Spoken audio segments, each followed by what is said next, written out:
how'd I feel?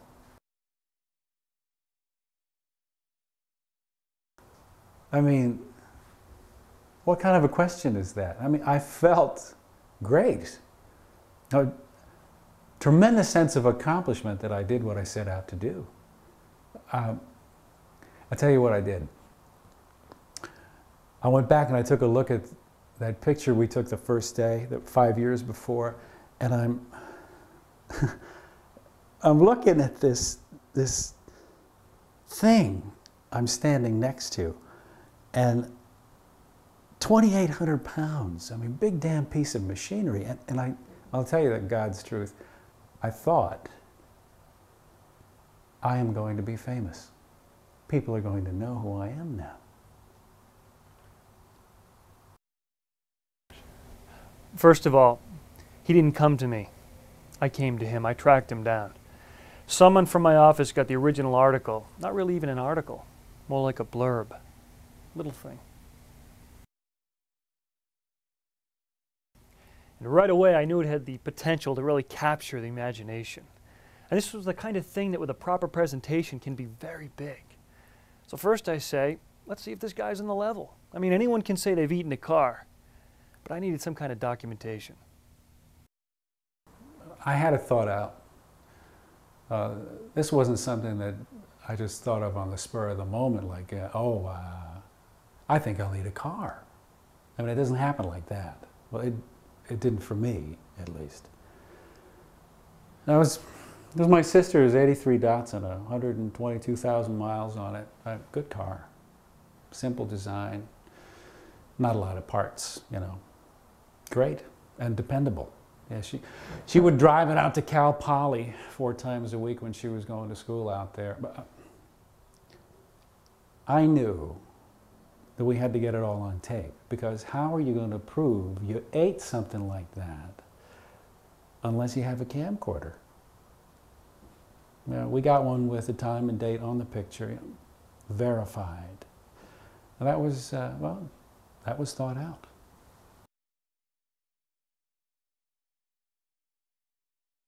What I found, and frankly it surprised me, was this event was so perfectly planned. Because you think, how can somebody eat something as big as a car?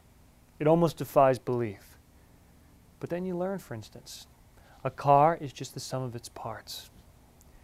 And a lot of those parts aren't very big. 75% of the parts of an automobile are smaller than 1 inch across and 1/2 inch deep. That's the size of an Oreo cookie. And the ones that are too big, you just machine down, you know, smooth out, so they lose the rough edge. What I also learned, and I wasn't really even thinking about this, but once someone points it out, it seems almost obvious, and that is oil, which is all over the place inside a car, is incredibly toxic, hazardous stuff.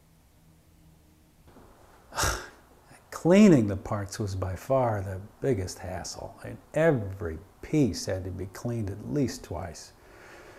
First with an industrial cleaner, which the name I can't give you because we're negotiating now with some, you know, possible endorsement deal. And then soap and water to get it to a point where it was safe enough for me to eat it. Bottom line is, this is not the kind of stunt you do without a lot of planning, a lot of preparation. It's a long-term activity. Look, it took 5 years. I ate my first 2 lug nuts on the 20th of March, 1990. And I finished the last piece of the clutch housing on June 20th, 1995. This is an incident. An action, although admittedly absurd, or it contains elements of the absurd, and in that regard, it belongs on one of those women's daytime talk shows with the lesbian sharpshooters or whatever.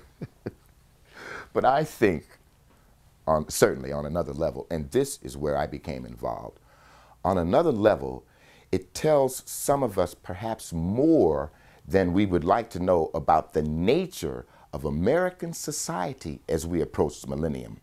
For most of this century, we have seen such a huge growth in the role that technology plays in our lives, in society. Its influence cuts across all distinctions of class and race, and this has caused a great hue and cry in some quarters. And let us be candid, mainly from the left, the ideological left.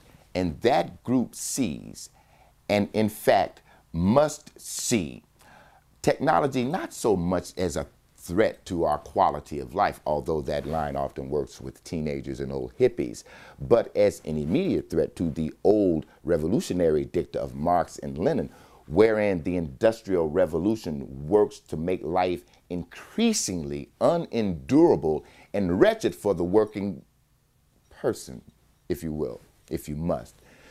But now we're seeing that not only has this not happened, but just the opposite has occurred. We're all better off. We have harnessed technology and put it to work for us. And then you have an individual here, Dick Miller, who actually consumes the most prominent and pervasive technological innovation of our time. A man who eats a car. A very powerful statement, a very powerful metaphor. And then, of course, we find out that he wasn't even the first to do it. No. No, I don't think it matters. No. You know, really, once, well, is it now this is the only question you ask? And I don't mean you, because I know, I feel you're a fair person, and you won't disappoint me. And I know it's the question you have to ask, but it's not the be-all and end-all. And like I said, I think, to me, it doesn't matter. And I know that for Dick, it was A shock. absolutely a shock. Right. But it wasn't like I didn't think that, well, that I thought that I was the only one that could do it. I mean, there are cars everywhere. I mean, everybody's got a car. When I thought up the idea, it was a personal idea. I mean, it seemed very personal. Oh, it was a creative. Yeah, right. It was a creative. It was a creative thing. A creative idea. But you can't copyright an idea. No. Well, I mean, I know that now.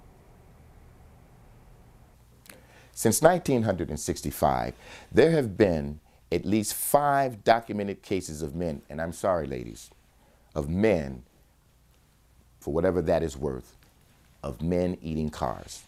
Now, I know that's not a lot. It's only a handful, but it is when one considers it a phenomenon, then it is an incredible number. And this is why I became interested. And this is why I originally wrote the essay in Social Realm. We were very unhappy with the article. And very seriously, I considered litigation. But a thing like that can tie you up in court for years. And that wasn't the point. The point was, like Dick here said at the time, the guy made it sound like Dick was imitating. Right. A copycat thing. Just so much bad research, bad thinking. Yeah, well, it was bad research because, well, first of all, for at least 3 of those guys, I happen to know that they did not eat a whole car. Well, we don't. I feel that according to what I know about eating a car, that at least 3 of these guys, when they said a whole car. Exactly the point. Well, it is it. Basically, they did not have the technology, in 65, or really before even 73 or 4, to even attempt parts of the undercarriage. This is a scientific fact, a technical fact. We're not saying that anyone deliberately lied. But it's very possible that we're not really talking about the same thing in at least 3 of these cases. We'd very much like to locate these people, if at all possible, and clear this up for good. Oh, they're trying to make this ridiculous distinction. And while I'll grant it may make some difference in terms of who is in the record book, I could not be more indifferent. I'll let Mr. Guinness worry about that. The basic idea here is, as I wrote in my essay, and those who read it will know, I say the car represents a metaphor for a whole crop of attitudes and platitudes about the industrial age. And the eating of a car represents a naive triumph over that line of thinking.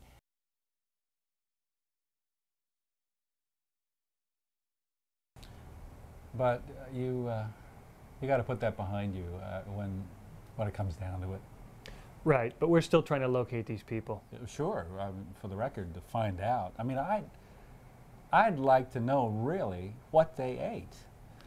But what I mean is, you can't let that determine the image you have of who you are. Absolutely. So that's why this second step. Which seems to me more of a completion. It brings it back around. Right, full circle, 360 degrees. Right. I'll tell you what is unique here is that what we're talking about is what Einstein said. And not to get too far out there, but what Einstein said is matter. You can never absolutely get rid of it. And that's science. And that's what we have here. What Dick is demonstrating. Originally, I didn't intend to actually do anything with the pieces once they passed, but there they were, and you couldn't flush them down the drain, so I kept it all. I cleaned it, I kept it in the garage, never thinking, well, not until recently that I could finish what I started. That I could put the whole thing back together. He's what? Bullshit. I don't believe it. This is just bullshit. It's the stupidest thing I ever heard.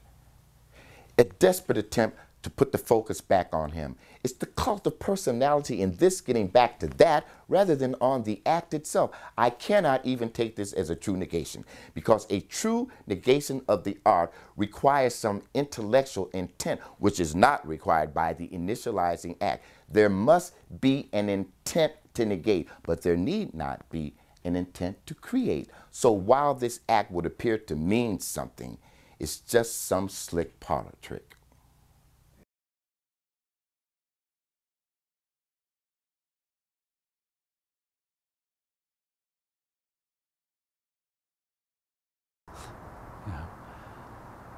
Michael thinks in terms of notoriety.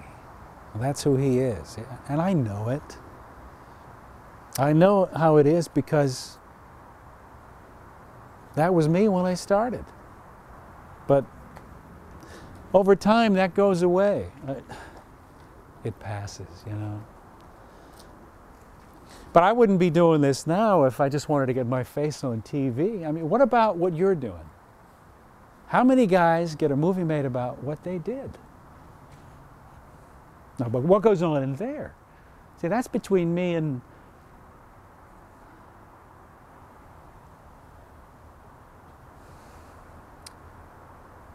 maybe just me. Yeah, I think just me.